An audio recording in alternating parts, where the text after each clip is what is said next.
নানুরের বাসাপাড়া এলাকায় শহীদ তৃণমূল নেতা সোনা চৌধুরীর প্রতি শ্রদ্ধা নিবেদন করতে আজ অর্থাৎ শুক্রবার একটি স্মরণ সভার আয়োজন করা হয়। সেই সভায় উপস্থিত ছিলেন দাপুটে তৃণমূল নেতা কাজল শেখ থেকে শুরু করে নানুরের বিধায়ক বিধানচন্দ্র মাঝি সহ অন্যান্য তৃণমূল নেতাকর্মীরা।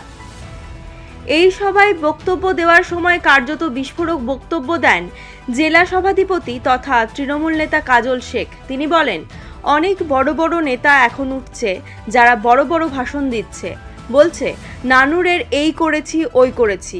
তাদের বলবো একটু খতিয়ান সাবমিট করতে।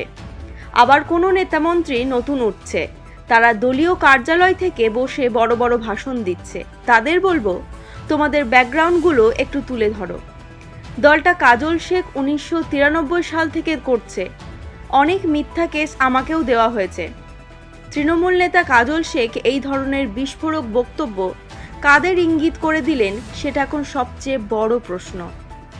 এই স্মরণ সভায় কাজল শেখ আরও বলেন, শহীদদের মনে রাখা উচিত। আমি তৃণমূলের সব স্তরের নেতাদের বলবো শহীদদের পরিবারের পাশে দাঁড়াতে। আমিও দাঁড়াই, আপনারাও দাঁড়ান। এখন অনেক বড় বড় নেতা উঠছে, তারা শহীদদের কথা মনে রেখেছে কিনা তা আমার জানা নেই। তবে আমি শহীদদের বাড়ি যাই এবং তাদের পাশে থাকি। বীরভূম থেকে কার্তিক ভান্ডারীর রিপোর্ট, তারাপীঠ টিভি। আজ 14ই ফেব্রুয়ারি 2010 সালের আজকের দিনে নানুর ব্লকের যুব সভাপতি, যুব সমাজের নয়নের মুনি ছিলেন আমাদের শ্রদ্ধেয় সম্মানীয় সোনা চৌধুরী মহাশয়কে নিষ্ঠুরভাবে নির্মমভাবে পালুন্দি কেলেন ব্রিজে হত্যা করা হয়েছিল। তারই প্রতিবাদে আজকে একটা শোভাযাত্রা এবং তার মাল্যদান করা হলো। এখানকার বিধায়ক থেকে শুরু করে ব্লক প্রেসিডেন্ট শুরু করে তার পরিবারের সকল সদস্যরা এবং আমরা যারা মামাটি মানুষের সৈনিক, আমরা সকলে সমবেত ছিলাম। এই উদ্দেশ্যে সমবেত হয়েছি। আপনি একটা বক্তব্য দিলেন যে 1994 সাল থেকে দল করছি, তো আমি দল করছি 1993 সাল থেকে। 1993 সালে উচ্চ মাধ্যমিক পরীক্ষায় উত্তীর্ণ হয়েছি আউসগ্রাম হাই স্কুল থেকে। আমি যে কথাগুলো বলবো সেগুলো তথ্যভিত্তিক বলছি, গিয়ে দেখে নেবেন। এবং নানুর থানা সংলগ্ন এরিয়ায় যেসব থানাগুলো আছে, মঙ্গলকোট বলুন, আপনি কেতুগ্রাম বলুন, বোলপুর বলুন, লাভপুর বলুন, বিভিন্ন থানায় 1993 সাল থেকে কেস হিস্ট্রিগুলো ঘাঁটবেন, দেখতে পাবেন প্রত্যেকটি থানাতে আমার নামে একের পর এক মিথ্যা মামলার অভিযোগ সাজানো হয়েছিল। এবং এই নানুরের চারকোল গ্রাম পঞ্চায়েতের চারকোল গ্রামের একটা কোঅপারেটিভ ব্যাংক ভোট নিয়ে সমস্যা হয়েছিল। সেই ভোটে একটু ঝামেলা হয়েছিল নিজেদের মধ্যে এবং তখন আমাকে আসামি করা হয়েছিল। আমার পরিবার 4 জন সহ আরও 16 জনকে, সেটা 1994 সালে। স্বভাবতই তখন তৃণমূল কংগ্রেস দলের উত্থান হয়নি। আমাদের মাননীয় মুখ্যমন্ত্রী মাননীয় মমতা বন্দ্যোপাধ্যায় তখন যুবনেত্রী ছিলেন কংগ্রেস দলের। তখন থেকেই আমি দক্ষিণপন্থী ঘরানা যেহেতু জন্ম আমার, এবং তখন থেকে রাজনীতির সঙ্গে আমি যুক্ত, তার উদাহরণ হিসাবে এই কথাটা আমি বললাম আজকে, যে আমি নবাগত নই, আমি নূতন নই। আজ থেকে 31 বছর আগে যার নামে মিথ্যা মামলা ছিল, এই 31 বছর ইতিহাস যদি আমরা ঘাঁটি, তা দেখতে পাবো বীরভূম জেলার অনেক নেতামন্ত্রী হয়ে যারা বসে আছেন, তাদের তখন জন্ম হয়নি। তারা তখন দলের ছত্রছায় এসেছে কিনা আমার সন্দেহ আছে। সে বিষয়টাই আমি পরিষ্কার করলাম। দাদা, একটা কথা বললেন যে শহীদদের অনেকেই মনে রাখে না। এই নানুর শহীদদের জন্যই কিন্তু তৃণমূল কংগ্রেস আজকে প্রতিষ্ঠিত। সেই জায়গাতে সত্যি কি আক্ষেপ মনে হয় যে সেই জায়গাটা?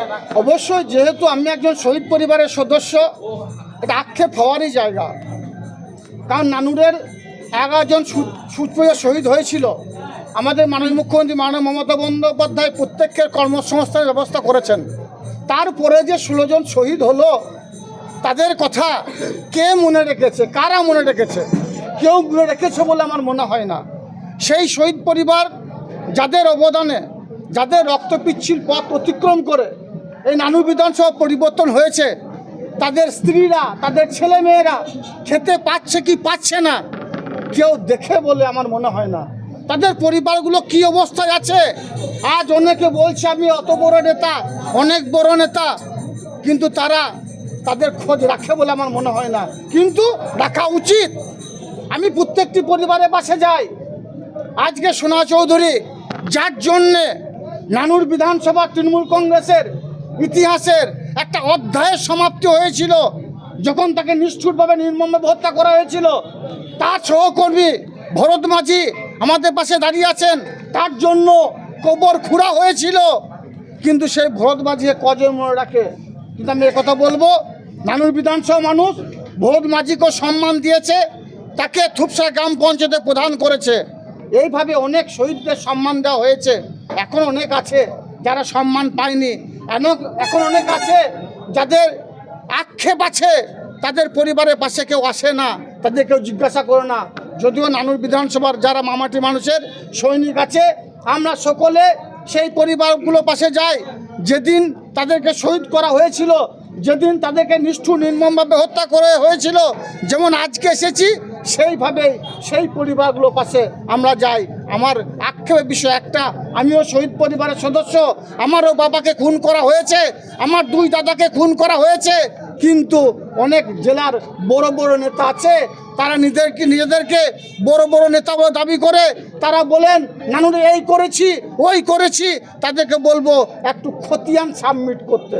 আবার দেখছি নতুন নতুন নেতার আবির্ভাব হয়েছে, তারা দলীয় কার্যালয়ে বসে বড় বড় ভাষণ দিচ্ছে। তাদেরকে বলবো তোমাদের ব্যাকগ্রাউন্ডগুলো একটু তুলে ধরার চেষ্টা করবে। তোমরা কবে এসেছো, কবে তোমাদের জন্ম হলো, কবে থেকে তোমরা তৃণমূল কংগ্রেস দলটা করছো, মমতা বন্দ্যোপাধ্যায়ের সৈনিক হিসাবে কবে তোমরা জয়েন করেছো, আর এই তৃণমূল কংগ্রেসটার পেছনে দলটা করার পেছনে তোমাদের কী অবদান আছে, একটু তাদের কাছে আমি জানতে চাইবো।